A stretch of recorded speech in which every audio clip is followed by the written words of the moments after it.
Mga master, okay lang bang? Huwag niyong skip ang mga ads sa aking mga video kung okay lang mga master. Salamat sa solid na suporta po. Yon, what's up mga masters? Nandito na naman tayo sa panibagong araw, panibagong kabanata na naman ang pagsasama-samahan natin ngayon, guys.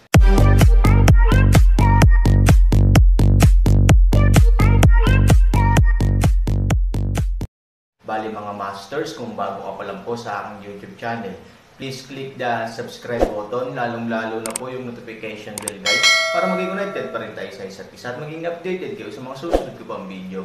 Bali mga masters, bago natin umpisahan ng kwento ay mag-shoutout po muna tayo para sa mga solid nating tagapakinig. Shoutout kay Richard De La Cruz, shoutout kay Eric James. Yun na nga mga masters, no? Bali hindi na ito patagalin. In 3, 2, 1, let's go! Ang may-ari ng nayon ay lubos na nataranta. Ang epekto ng alak ay nagpaantok sa kanya, at ang kanyang espiritu ay ganap na nasa ilalim ng anesthesia at nais na makatulog. Ngunit ang mga salita ng lalaki at ang dalawang salitang, malaking kaganapan, ay tumama sa kanyang puso na parang bato, kahit lasing siya ay biglang nagising ang may-ari ng baryo. Nawala ang karamihan sa kanyang inaantok na mga mata, at nagsalubong ang kanyang mga kilay. Ikaw, anong sinabi mo? Master, may nangyari, may malaking nangyari. Nilinggan siya ng may-ari ng nayon at napagtanto niyang dalawa pala silang gwardya, mahigit kalahating lasing na naman siya. Alam niya na bilang sarili niyang mga bantay, dapat talaga nilang alam ang sarili nilang mga tuntunin at ugali. Sa makatuwid, batay sa kanilang pag-unawa dito, kung ito ay hindi isang napakaseryosong bagay, kahit na ito ay hindi isang seryosong bagay, bibigyan niya sila ng 10 na napakatapang, talagang hindi sila ng ahas na magpakita rito. Sa makatuwid, maipapakita lamang ng mga ito na may totoong nangyari, at may malaking nangyari. Anong problema? Nagmamadaling sabi ng may-ari ng nayon. Biglang umulan ng dugo sa labas, nagmamadaling sabi ng katulong. Ulan ng dugo, natigilan ang may-ari ng nayon. Ano, bakit umuulan ng dugo? Nang marinig ang balita, ang pag-aalala ng may-ari ng nayon ay biglang nabawasan ng husto. Bagaman ang mga pag-aalinlangan ay tumaas din ng kasabay, gayunpaman, hindi bababa sa ito ay isang magandang bagay para sa may-ari at nasa loob ng isang katanggap-tanggap na saklaw. Tsaka, bagamat kakaiba talaga ang ulan ng dugo, ano ang magagawa ng ulan ng dugo? Mula sa isang pangunahing loika, wala itong gagawin at hindi magdudulot ng anumang pinsala sa kanyang sikat na tindahan. Ngunit hindi nagtagal pagkatapos niyang magkaroon ng ideyang ito, agad itong binasag ng alipin. Ang ulan ng dugo ay hindi nakakatakot, may-ari. Ang nakakatakot ay ang mga pag-ulan ng dugo na ito ay napakakaiba. Ang mga ito ay parang isang uri ng kakilakilabot na malakas na ulan ng asido, gayon din, ito ay may napakapangangilabot na mga kakayahan na nakakasira. Kung sino man ang humipol dito at hindi nag-aalis nito sa oras, ito ay agad na makakasira ng balat, laman, at maging ng mga buto ng tao. Kanina lang, lahat ay nagiinuman sa palasyo, maraming tao ang lasing na lasing, walang gumawa ng anumang pag-iingat laban sa ulan.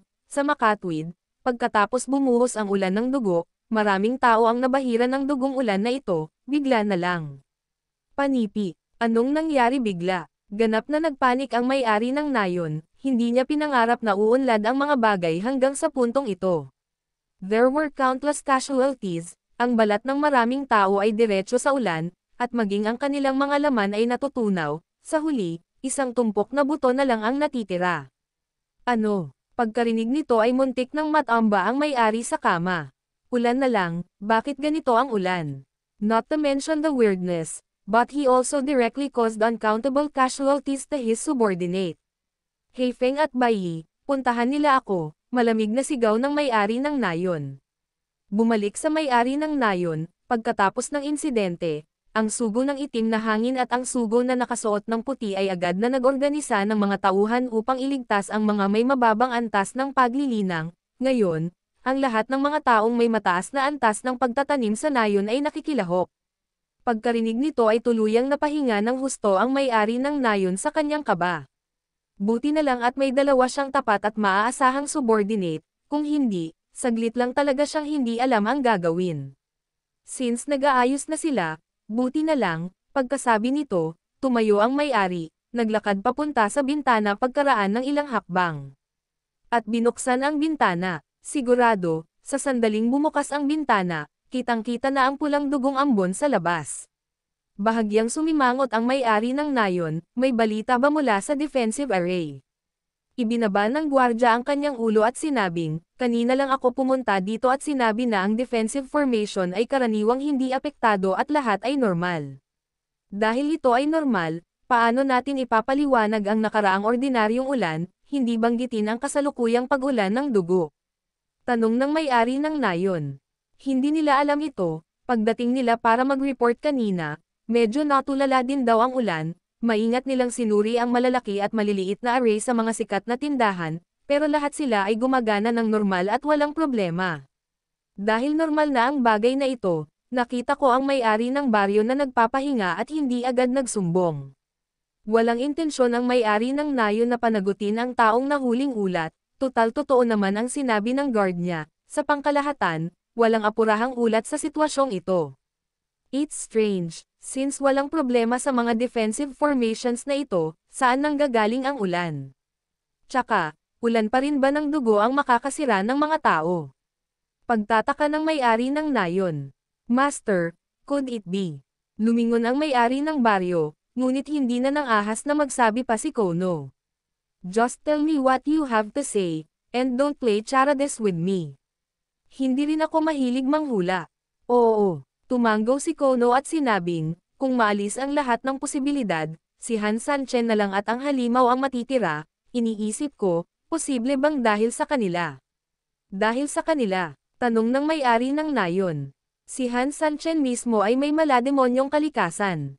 Nabalitaan ko na ang halimaw ay napakasama rin. Sa dagat ng dugo, sinipsip pa nila ang kapangyarihan mula sa dagat ng dugo noong nakipag-away sila sa kanilang mga ninuno. Sa madaling salita, kung si Han Sanchen o ang halimaw na iyon, sila na ang pinakamasama at masasamang bagay ngayon, ngayong ang dalawang ito ay tuwirang nawasak natin, ang masamang espiritu ba ay magdadala ng sama ng loob at magdulot ng madugong ulan. Napakunot ang noo ng may-ari ng nayon nang marinig niya ito at pinag-isipang mabuti, ito ay tunay na posible. Pagkasabi nito ay tumangala siya sa langit. Kakaiba talaga. Antong hininga. Ang may-ari ng nayon ay tumalikod at nagsabi, bumaba ka at hayaang si Heifeng at Bai Yi ang magligtas ng maraming tao hanggat maaari. Bukod pa rito, hindi na nila kailangang bumalik para magulat sa akin. Pagkatapos mahawakan ang mga bagay na ito, hayaan silang dalhin ang kanilang mataas na antas ng paglilinang sa kanila. The elites are patrolling the courtyard for me. Although parang walang nangyayari ngayon, the bloody rain really makes me feel completely uneasy. I always feel like something is going to happen behind it. Malapit na yung reinforcements from the headquarters. Sa oras na ito, ayaw ko ng anumang gulo o pagbabago, basta't magpumilit tayo hanggang doon ay magiging maayos ang lahat. Oo, pagkarinig nito ay mabilis na napaatras ang katulong. Bahagyang tumalikod ang may-ari ng nayon at tumingin sa dalawang gwardya, bumaba na rin kayo. Oo nga pala, abisuhan ang mga tao sa departamento ng Imperial Guard, kahit sino man ang nagbabantay sa aking pinto, kahit anong sitwasyon ang kailangang iulat sa tamang panahon, huwag kang mag-alala, malaki o maliit ay hindi masyadong maliit, alam mo ba? Oo, sobrang distressed din. Ang pinaka nakakainis parang natanggal na si Han Sanchen, dapat panahon na para maging masaya, pero hindi nagtagal, biglang ibinalik ng ulan ang lahat sa dati. Damn it, parang hindi niya inalis ang Han Sanchen. Gayunpaman, wala na siyang pakialam. Isa lang ang inaalala niya ngayon, at iyon ay sa susunod na 10 oras o higit pa, magiging ligtas at maayos ang lugar na ito hanggang sa dumating dito ang mga tao mula sa punong tanggapan. Sa oras na iyon, siya, ang may-ari ng nayon, ay tunay na nakahinga ng maluwag. Una, may mga katulong, at pangalawa, lahat ng taga-headquarters ay nandito, kahit anong problema ang dumating, at least hindi mo kailangang sisihin mag-isa. Talagang katawa-tawa na sabihin na sa sandaling ito, ako ay talagang narito na nakikiusap sa Diyos na pagpalain ako ng kapayapaan at kaligtasan sa susunod na pagkakataon. Talagang hindi ko maintindihan, ako ba ang nanalo, o si Han Sanchen? Panipi, ang may-ari ng nayon ay malungkot sa loob ng bahay, ngunit sa labas, si Heifeng at iba pa ay abala sa pagtatrabaho ng desperadong Bagamat sinubukan nila ang kanilang makakaya, nakakalungkot na ang mga taong mababa ang pagtatanim ay palaging nangunguna sa karamihan, at dahil sa karnabal, maraming tao ang lubos na nalasing at nahulog sa lupa. Nahaharap sa madugong pag-ataking ito, maraming tao ang walang oras na mag-react, kahit na mula sa isang tiyak na pananaw, kahit na mag-react ang mga taong ito, maliwanag na huli na para makatakas ng ligtas. Maaring natambo sila dahil sa kanilang mga sugat sa kalagitnaan ng paglalakbay, o hindi na sila nakatiis at nahulog sila nang makarating sila sa bubong. Sa madaling salita, ang itim na hangin at ang iba ay nagligtas ng maraming tao, ngunit mas maraming tao ang nahulog. Tumingin sa paligid, sa dagat ng dugong ito, may mga makakapal na puting buto sa lahat ng dako, naganap na halo-halong dugo at tubig na nagsanib sa lupa, upang sa ilang sandali, hindi mo matukoy kung alin ang ulan ng dugo at kung alin ang mga patay, ang dugong ibinuhos ng kanyang mga nasasakupan. Maraming sikat na tindahan ngayon ay isang buhay na impyerno, ngunit hindi ito ang pinaka-nakakatakot na bagay, ang pinaka-nakakatakot ay walang paraan na maipagpatuloy nila ang pagliligtas. Pagkatapos ng mahabang panahon ng nakakabaliw na pag-ulan, ang ulan ng dugo sa lupa ay naipon na sa ilang lalim, bagamat napakaganda ng drainage ng sikat na tindahan, hindi ko alam kung bakit, pero mas mabilis mawala ang dugo kaysa sa ordinaryong ulan, mas mabagal. Pagkaraan ng ilang sandali, halos ilang sentimetro ang kapal ng dugo. Kung si Heifeng at ang iba ay nagpipilit pa rin na iligtas ang mga tao sa oras na ito, kung gayon hindi na kailangang mag-isip ng labis, ang mga riskware ay maaaring hindi na makayanan sa lalong madaling panahon. Sa tuloy-tuloy na pag-atake, ang kanilang sariling energy shield ay nahaharap na sa pagkapira-piraso, kung mayroon pa ring napakaraming naipon na dugo sa lupa, nangangahulugan ito na ang kanilang mga paa ay kailangang ibabad dito ng mahabang panahon, at wala silang dagdag na lakas, kumuha ng dalubhasang foot brace. Sa makatuwid, maaari lamang nating isuko ang pagsadyep. Maaari lamang silang tumayo nang walang magawa sa ilalim ng mga ambi, tinitingnan ang mga patay na buto, o pinapanood ang mga nasasakupan na hindi pa ganap na patay na nagpupumiglas sa sakit sa ulan. Sinuntok ng sagong nakaputing damit ang halijing bato sa ilalim ng ambi dahil sa pagkabigo. Bilang isa sa mga espesyal na sugo ng isang sikat na tindahan, isang malaking pakiramdam ng kawalan ng kapangyarihan ang bumagsak sa kanyang buong katawan. Kinasusuklaman niya ang kanyang sarili, nasusuklam na wala siyang magagawa sa oras na ito at nakikita na lamang niya ang kanyang mga nasasakupan na mamatay sa kanyang harapan. Itim na hangin ay nagngangalit na ang kanyang mga ngipin. Sino mang nagsisilbing sundalo ay may kamalayan sa kamatayan, gayunpaman, ang pagkamatay sa larangan ng digmaan ay ang tamang bagay na dapat gawin, ngunit ang mamatay ng trahedya sa harap ng sarili ay mahirap tanggapin. Hindi siya komportable, ngunit ano ang magagawa niya? Sa pagbabalik tanaw sa mga pulutong ng mga tao sa ilalim ng mga ambi, mayroong hindi bababa sa ilang libong tao dito, ngunit kasing dami ng 10 o 20,000 tao ang namatay sa harap nila. Napakahirap na sitwasyon sa dalawa sa kanilang mga espesyal na sugo dito, hindi niya talaga maisip kung ano ang magiging kahabag-habag na eksena sa ibang lugar sa mga oras na ito. Hindi siya naglakas loob na isipin iyon, bagamat malaki ang posibilidad na tama siya kapag naiisip niya ito, ayaw din niyang isipin at harapin ang malupit na katotohanan.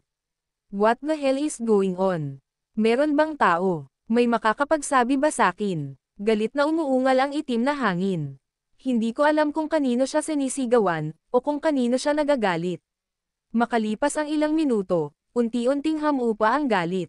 Bumalik siya upang tingnan ang kanyang mga nasasakupan, ipadala ang lahat ng nasugatan sa bahay. Oo, kumilos ang itim na hangin sa kanyang tagiliran, at ang sagong nakasuot ng puti ay mabilis ding kumilos sa kanyang tagiliran. Bumukas ang pinto at maraming sugatan ang inilipat sa loob ng bahay. Lumakad ng ilang hakbang ang espesyal na sagong nakaputi at tumayo sa tabi ni Heifeng, sa tingin mo gaano katagal ang ulan na ito. Napabuntong hininga si Heifeng, patuloy tayong umibig hanggat kaya natin, karamihan sa mga tao ay patay na, ang mga makakaligtas ay nakaligtas, at ang mga hindi maliligtas ay karaniwang mamamatay sa ulan ng dugo na ito. The special envoy in white shook his head. What I'm worried about is that we can't even protect the people we rescued. Pagkarinig nito, kinakabahan at kakaibang tumingin si Heifeng sa espesyal na sugo na nakaputi. Kuya, hindi ko masyadong naiintindihan ang ibig mong sabihin. Bumantong hininga ang sagong nakaputing damit at sinabing, tingnan mo ang dugo sa lupa. Ayon sa sentido komon, sa ating drainage system, imposibleng may tubig na manatili sa lupa pagkatapos ng ulan ng ganito kalakas. Pero iba talaga itong tubig-ulan, ngayon dito, halos kalahating palad ang kapal. Agad na naunawaan ni Heifeng ang mga alalahanin ng sagong nakaputing damit at sinabi, nag-aalala ka, walang tigil ang ulan, at sa huli, magkakaroon pa ng baha sa nayon. Tumango ang espesyal na sugo na nakaputi, sa orihinal, ito ay imposible lamang, gayunpaman, mula sa simula hanggang sa kasalukuyan, napakaraming imposibleng mga bagay sa daan. May mga bagay na kailangan nating bantayan. Sabi ng itim na hangin, Kuya, ano ang gusto mo? The Special Envoy in White said, gusto kong mag-ingat at mag-set up ng mga kagamitan sa pag-iwas sa baha sa paligid ng bahay ng maaga upang maiwasan ang mga aksidente. Napaisip si Heifeng at sinabing, talaga, dapat tayong maghanda ng maaga, kung may emergency, hindi tayo magiging masyadong passive. I agree with you. Nang matapos siyang magsalita, iwinagayway ni Heifeng ang kanyang kamay, at nagmamadaling lumapit ang isa sa kanyang mga nasasakupan. Pumunta ka, hanapin ang pinakamahusay sa mga 12-dosenang o higit pa at mabilis silang magtipon. Kailangan nating maghanda ng maaga para sa pagkontrol ng baha. Oo, tinanggap ng subordinate ang utos at agad na umatras. Bumantong hininga ang sagong nakaputing damit, sana hindi na magamit ang ating paghahanda. Yun na nga mga masters, no? Bali panibagong kabanata na naman yung natapos natin ngayong gabi. Muli, maraming salamat po talaga sa walang sawang suporta po sa aking YouTube channel na talagang inaabangan nyo po ang bawat upload ko po. Bali mga masters, magkita-kita ulit po tayo bukas ng gabi at ngayon po ay magpapaalam po muna tayo. Bali mga masters, bye-bye!